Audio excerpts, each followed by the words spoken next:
السلام علیکم۔ گاڑی کے اس وقت کو غنیمت جانتے ہیں اور کچھ نصیحت کی بات کرتے ہیں۔ رمضان اور روزہ سٹارٹ کے دن تھوڑا ایک روٹین چینج ہوتی ہے، بعض کو کچھ مشکل ہوتی ہے، لیکن الحمدللہ کہ اب باڈی یوز ٹو ہو چکی ہے اور ہم اپنے روزہ اور روزمرہ ورک کو اکٹھے چلا رہے ہیں۔ یہاں میں ایک زبردست بات کی طرف توجہ دلاؤں کہ وہ جو روزہ رکھ کر سوتے رہتے ہیں یا گھر میں بیٹھنے کو ترجیح دیتے ہیں، اگر وہ نکلیں اور اپنے آپ کو مصروف رکھیں تو یہ ان کے لیے زیادہ مفید ہے کہ ان کا وقت اچھا بھی گزرے گا اور اس سے ان کو ہیلتھ بینیفٹس بھی ملیں گے، ثواب کے ساتھ ساتھ ہیلتھ بینیفٹس بھی۔ یہ تو ہو گئی روزے میں کام کاج روٹین جاری رکھنے کی اہمیت۔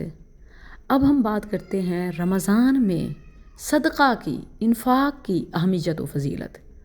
آپ سب جانتے ہیں کہ رمضان میں زکوٰۃ، انفاق بڑھ جاتا ہے۔ کیوں؟ کیونکہ اجود ما کان النبی صلی اللہ علیہ وسلم یکون فی رمضان، نبی کریم صلی اللہ علیہ وسلم رمضان میں سب سے زیادہ سخاوت کیا کرتے تھے۔ یہاں میں اس جانب بھی آپ کی توجہ چاہوں گی کہ آپ اپنی زکوٰۃ، صدقات، عطیات کو ایسے ہی بغیر اس کی جانچ پڑتال کیے گلے سے نہ اتار دیا کریں، بلکہ دیکھا کریں کہ ہمارے اس انفاق کا زیادہ سے زیادہ فائدہ کیسے اور کن کو مل سکتا ہے۔ جس طرح ہم اپنی دنیاوی شاپنگ میں، چیزوں میں بڑے چالاک بنتے ہیں، سمارٹ ہوتے ہیں کہ ہم اچھی چیز لیں، ہم ریلائبل، ریزنیبل اور فلاں فلاں ہمیں بینیفٹس ملیں، مطلب ہم پیسہ لگا رہے ہیں تو ہم چیز بھی لیں۔ تو اسی طرح آپ خرچ کرتے ہوئے دیکھا کریں کہ اس کا فائدہ کس کو ہوتا ہے۔ اللہ کی راہ میں دیکھتے ہوئے بھی سمارٹ ہوں، ہوشیار ہوں۔ آپ کو پتہ ہے کہ دنیا بھر میں جتنے بھی رفاہی کام ہو رہے ہیں، ہر ایک کا اپنا ایجنڈا اور نظریہ ہے۔ صدقات، خیرات، عطیات، زکوٰۃ دیتے ہوئے یہ یاد رہے کہ آپ فرد کو نہیں، کاز کو یعنی مشن کو سپورٹ کر رہے ہیں۔ ہر ایک رفاہ عامہ کی آڑ میں اپنے مخصوص ایجنڈے کو پروموٹ کر رہا ہوتا ہے۔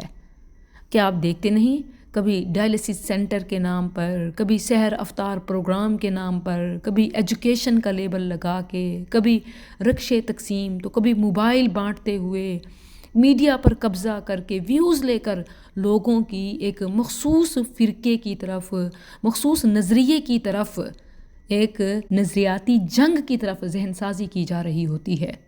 اپنے عطیات دیتے ہوئے یہ ضرور دیکھا کریں کہ ان کو اسکول آف تھاٹ کیا ہے، وہ کس چیز کو پروموٹ کریں گے، وہ آگے آئیں گے تو کیا پھیلائیں گے، وہ مستند قرآن و حدیث کا پیغام پھیلائیں گے، وہ اصل دین کی خدمت کریں گے، یا وہ فرقہ واریت کو، سیاست کو یا مخصوص طبقے کو فائدہ پہنچائیں گے۔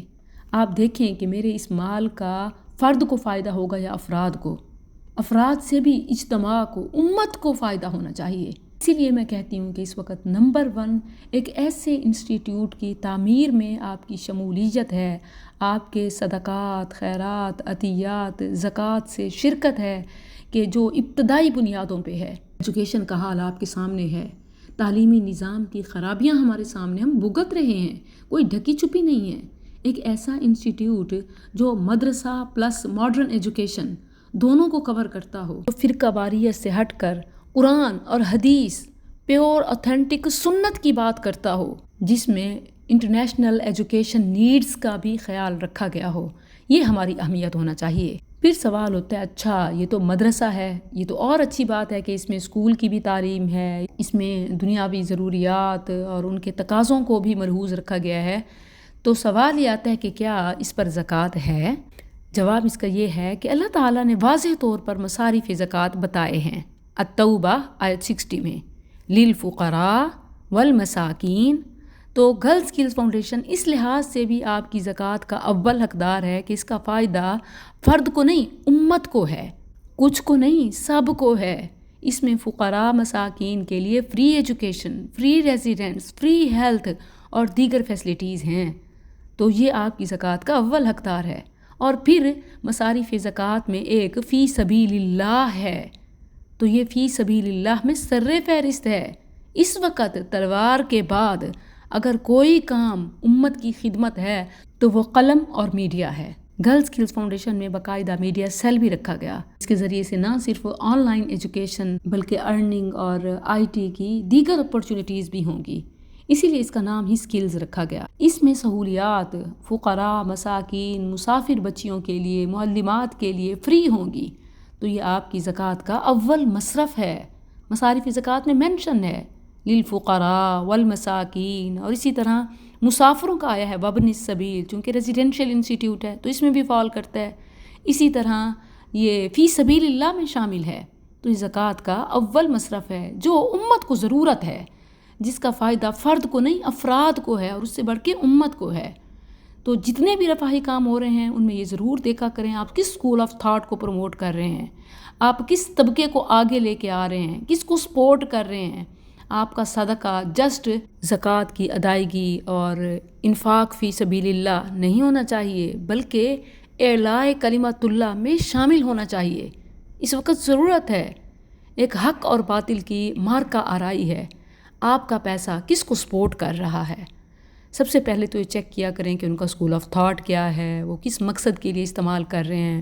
صرف رفاہ عامہ کے کام اور بڑے بڑے نام پر اپنے صدقات عطیات مت لگائیں. اصل کام دیکھیں اور کام کی ابتدا میں شامل ہوں.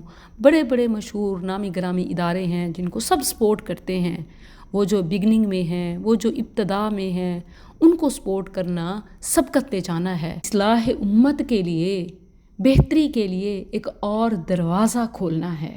انشاءاللہ وفقکم اللہ. السلام علیکم.